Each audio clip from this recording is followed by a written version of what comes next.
Hi, I'm Bob Tabor with LearnVisualStudio.net. In this lesson, we're going to talk about the video tag. Before we get there, I just want to say that the next three lessons were kind of an afterthought.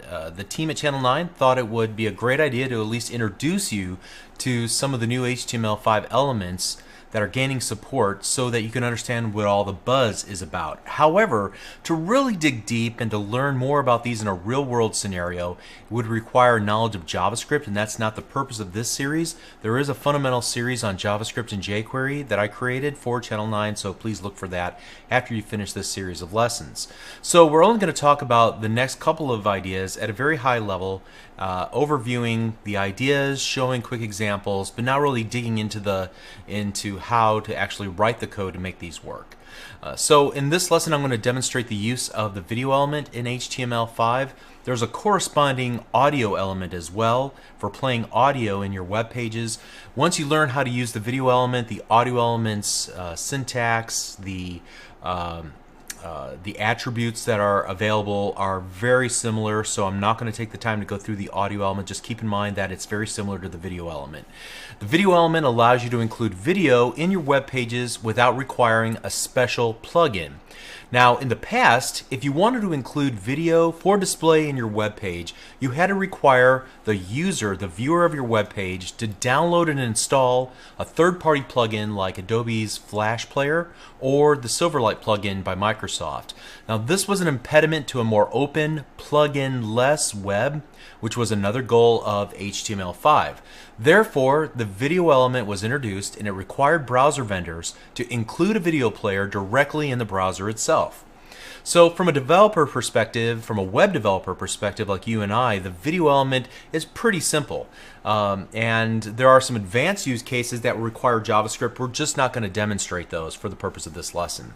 But what you want to do to follow along is to download the code that's associated with this video from wherever you're currently streaming the video or wherever you originally downloaded this video from. Inside of that zip folder, there should be a folder called Lesson 18.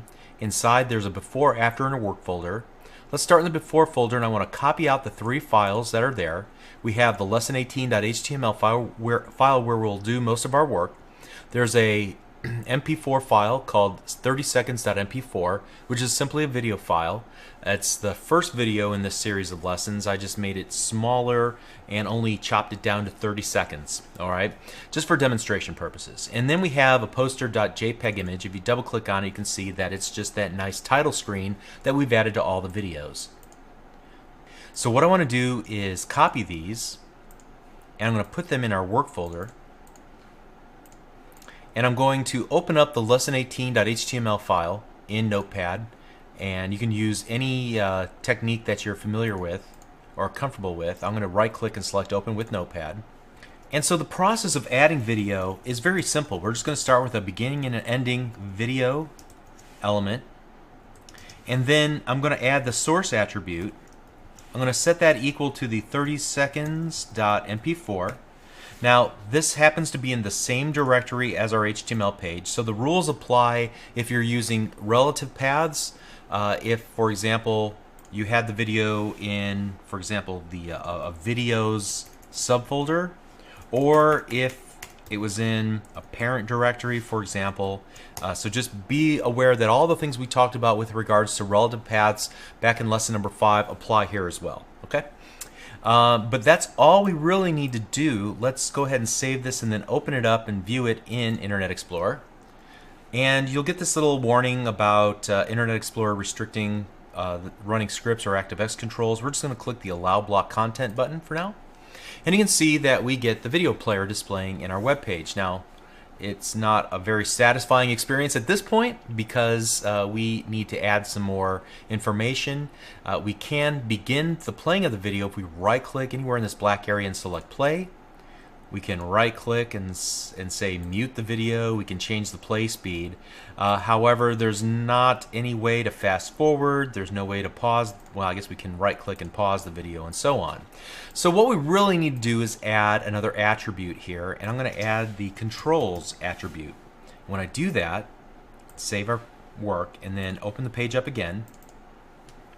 This time, when I hover my mouse cursor over, notice that it gives me a control bar, a play button that toggles as a pause button.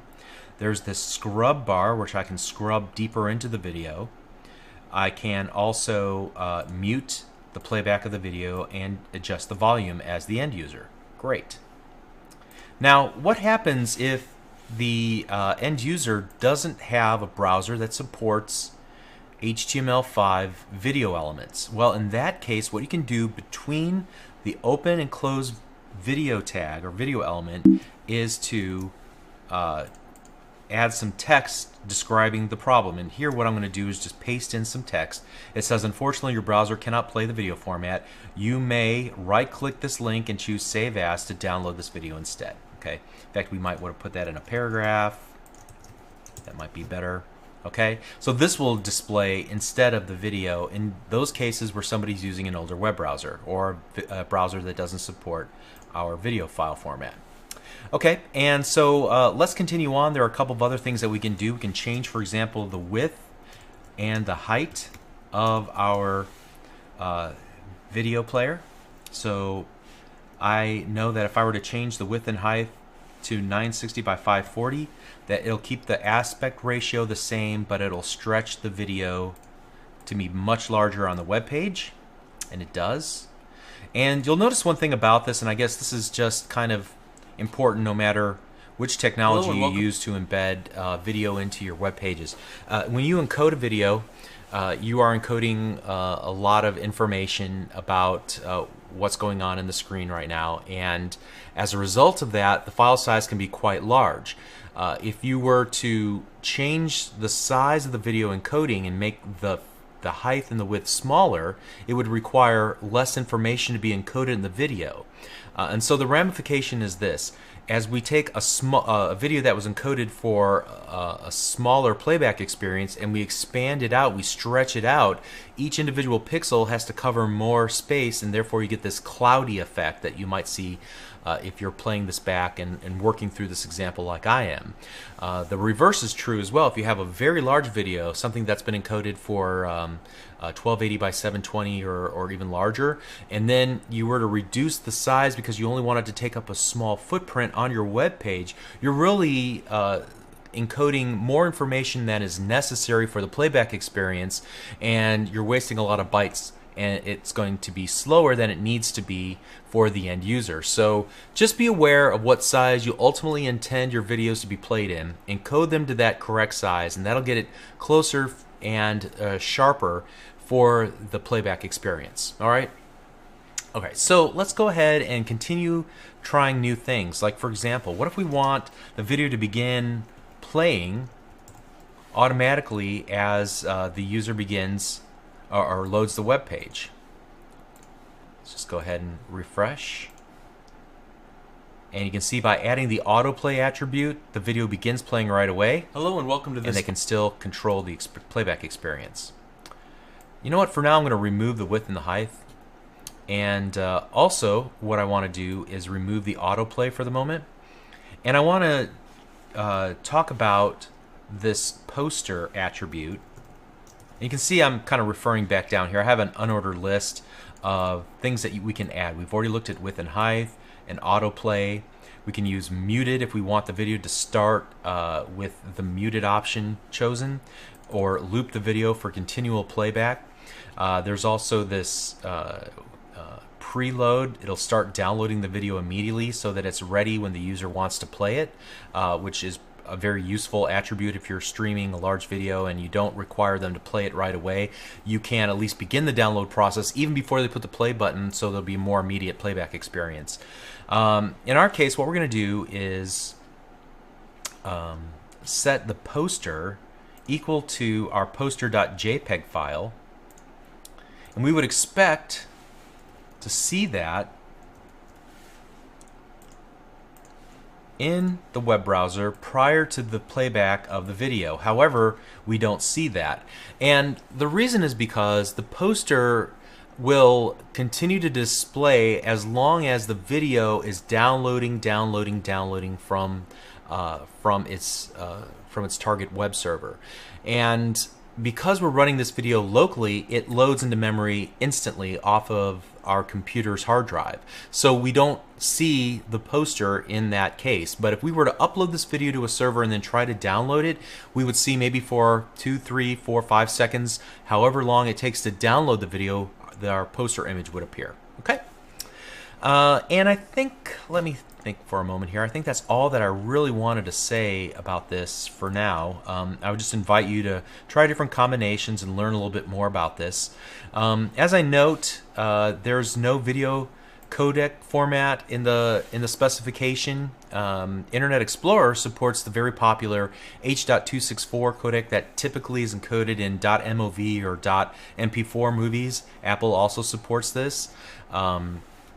And then also I want to talk about that the video player currently only supports progressive downloads. So this is where you have a file sitting on the file system on some remote server and you're just downloading incrementally portions of the file. The file has been organized for this purpose, so it puts the video information chronologically so you can begin to play the video while it's downloading. But that's different from having a media server serving up video that allows you to skip ahead and skip back on the timeline. If you were to try to skip ahead with a progressive download and the information hasn't yet downloaded in the video, you'll just sit there and wait and wait and wait for the video to continue to download. So just be aware of that you're working with progressive or pseudo streaming. You're not working with true streaming that would require a media server, so you're not using protocols that are common to streaming like RTMP and its various formats as I've noted here. And then also there's no digital rights management. So if somebody comes to your video file and they want to save it to their desktop, all they have to do is right click and choose Save As. If you were to use true streaming, there would be no way to do that, at least no easy way to do that, to pull all the stream bytes together and assemble them in a file and save it onto the local hard drive. All right, so just wanted you to be aware of the difference there. Okay, so to finish up, to really utilize the video element, you'll probably want to script the control using, or the element using JavaScript. It'll allow you to programmatically change the playback experience, to change the controls that you see appearing at the bottom, to sync the playback of the video with other on-page interactions, maybe text that'll be shown, hidden or shown on the web page, and so on as the video is playing back, which is really neat. And so again, after you master HTML5, move on to JavaScript, learn about that, and then there are plenty of great resources on the internet that can explain to you how you can create a rich interactive experience using JavaScript with the video element. All right, thank you. We'll see you in the next video.